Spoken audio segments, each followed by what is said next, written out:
There was a lot of rain in the build up to this test, but on the morning of the game, it's a bright and sunny day in Trinidad. Will it herald a much needed sunrise for West Indies, who just seem to have so much of the dark times upon them? Welcome to ESPN Cricket for Match Day for our coverage of the second test of India's tour of West Indies, which is getting underway in Port of Spain.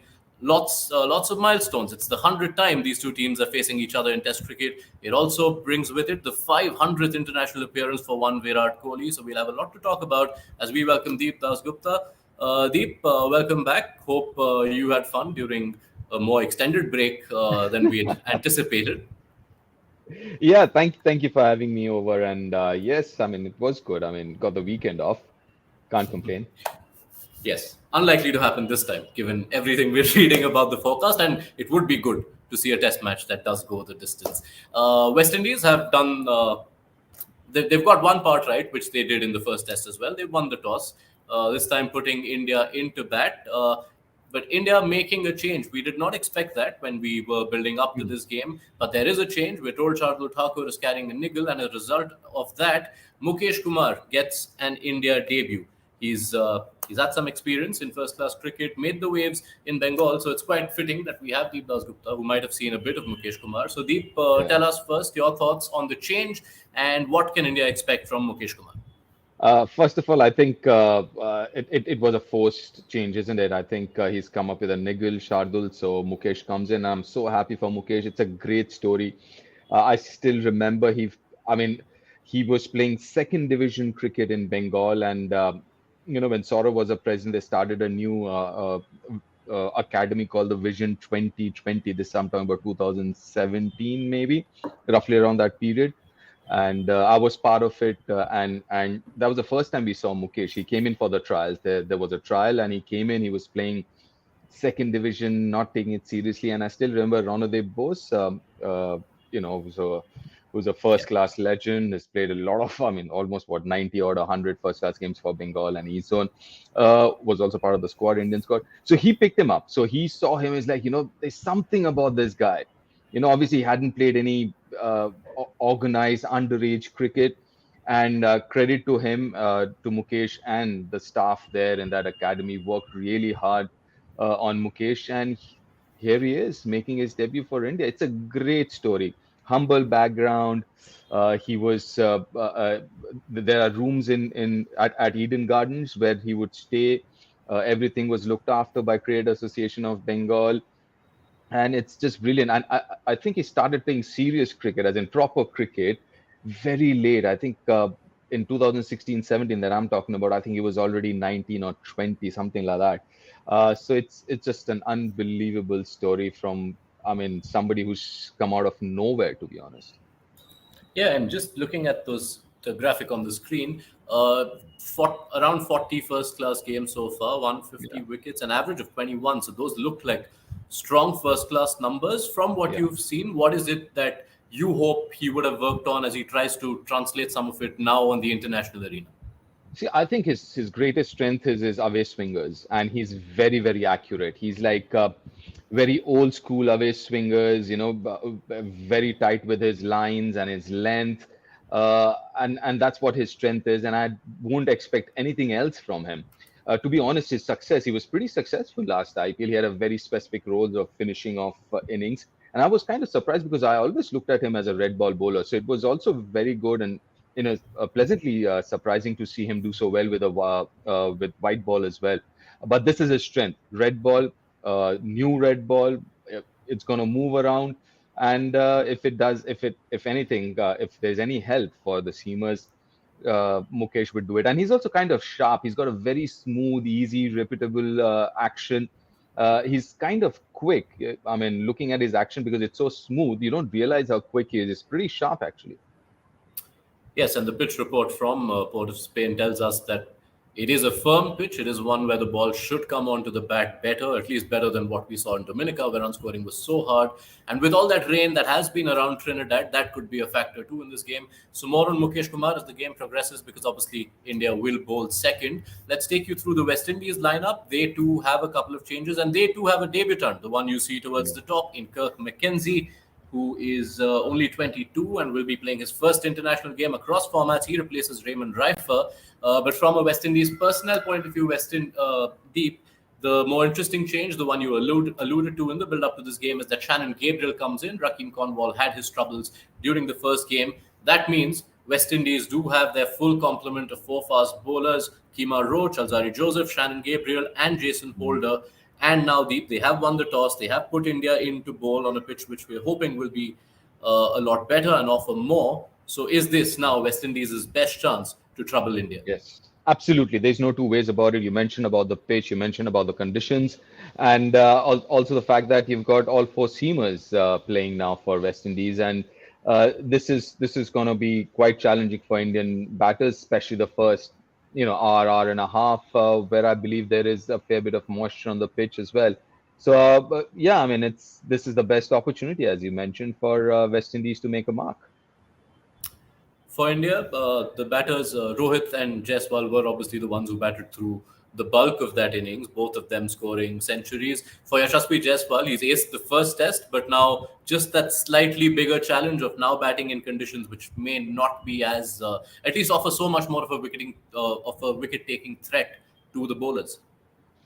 Yeah, absolutely. Like I said, this is going to be challenging. This is going to be a true test, especially for Yashasvi opening the innings, batting first, batting the first hour of a test match, and against quality bowling. Quality bowling, which also would might get some assistance from the conditions on offer. So it'll be interesting to see how Yashasvi handles this new challenge in his career. The one thing everyone is also going to be looking forward to is Shubman Gill. He got his first crack as India's next number three in the previous game. As you mentioned, had to wear his pads for so long, came out and had to go back so early. It was a short stint. But Gill, if he's looking at himself as India's next number three, which he's wanted to be, what do you think are the challenges he faces? If you look at the numbers, don't want to be too harsh on a small sample, but he has had his troubles when he's played away from home. Yeah, that's true. I mean, listen, his biggest challenge is, or for that matter, any batter, when the ball's moving around, right? Especially for subcontinental pairs, if it's moving around, the seam bowlers moving the ball around laterally, it's always going to be challenging. And someone like Shubman, I think that's his biggest challenge. We've seen so many times him getting out in Test match cricket when, especially when the ball's coming back into him. So that's the challenge that he's got to come over.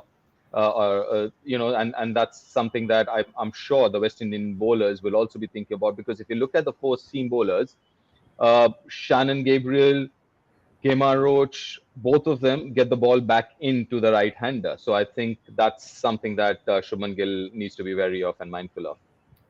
If you view the way his white ball game has just skyrocketed this year, all the runs in ODIs, T20s, that IPL campaign that he's just had, what do you think he needs to carry from those formats, and what are the perils of the white ball game that he needs to guard against for a long future as India's number three, Test match number three? Oh, well, the most important thing of something that he should be carrying forward from white ball cricket is obviously his mindset, which is being attacking and positive. I mean, that's him. I don't think he needs to do anything differently. And we've seen him in Test match cricket as well. That's how he bats in Test match cricket as well. So I don't think we need to mention that at all. But that's something that is going to be key because, like I said, that's who he is. That's who Shubman Gill, the batter, is. As far as something to be mindful of, as I mentioned before, if he's coming out to bat when the ball's still moving around and it's comparatively new, is be a little more circumspect, I guess, initially. Be a little more within himself as long as it takes for him to get his eye in. And once he's in, obviously, I mean, he's a class act. There's no two ways. He's got all the shots in the world, both orthodox and unorthodox. And he also has this temperament of playing long innings. We've seen that in domestic cricket, in first class cricket as well. So he's got everything that is needed. It's just that the initial 20 odd deliveries or whatever time it takes for him to get himself in. Worth spending some time on the man who will follow him to the crease as well, because India's number four, Virat Kohli, will feature in his 500th international across formats for India, becoming only the 10th man to do so and the fourth for India after Sachin Tendulkar, Rahul Dravid, and MS Dhoni. Deep, how would you react on the magnitude of this achievement? Oh, It's humongous. I mean, listen, we've been playing cricket for over 75 years now, and like you mentioned, he's only going to be the fourth cricketer to do that. So that just tells you the magnitude of this achievement. And I've said this during the preview as well. Playing one game for your country is a huge achievement in itself, and we are talking about 500 international games for India. So it's huge. And forget fourth for India, you said 10th internationally as well. So I mean, that just tells you again, isn't it?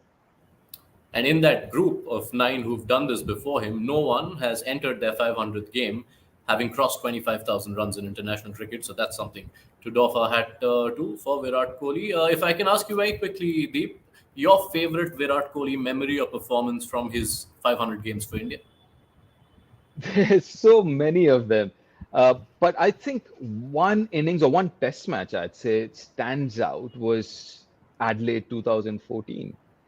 Because that was like his arrival. He made a statement, and everything that followed after that obviously was brilliant as well. But that was a test match where you knew that you're watching someone's very, very special. It was like greatness. That's what you were watching. Yeah, hundreds in both innings in what was his first Test match as India captain. Uh, Maybe that might point us to your next answer. What do you think is Virat Kohli's biggest contribution to Indian cricket? Oh, biggest to Indian cricket, or I'd say just the mindset, as in the fitness, being able to look himself as an athlete, not just a cricketer, and introducing, I wouldn't say introducing, but really focusing on the fitness aspect of it. I think that's made a huge difference. And I, I'm not just going to limit it to Indian cricket. I'd say society as a whole. I think he's made a huge difference with that mindset of his, how he keeps himself fit over the years. How he approaches the sport as well.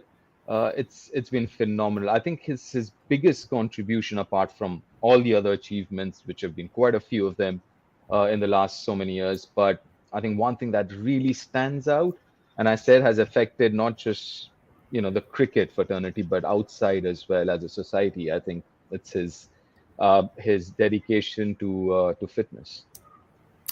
Go well then. Virat Kohli enters game number 500 with 75 hundreds to his name. Can he make it 76? We'll find out. It is a game of several milestones. A 500th game for Kohli, a first international for two people on both sides, and Kirk McKenzie and Mukesh Kumar for India. And it's also the 100th time India and West Indies are meeting each other in tests. That deep I'm going to hold for a little later in this game because while it's all bright and sunny right now, I do fear what the forecast reads for the next few days. We might want some more talking points. So I'm going to give you some homework. I'll jog you down your favorite India West Indies Test match memories at some point during this game Yeah. if rain continues to play its part. I look forward to that. Thank you for your company.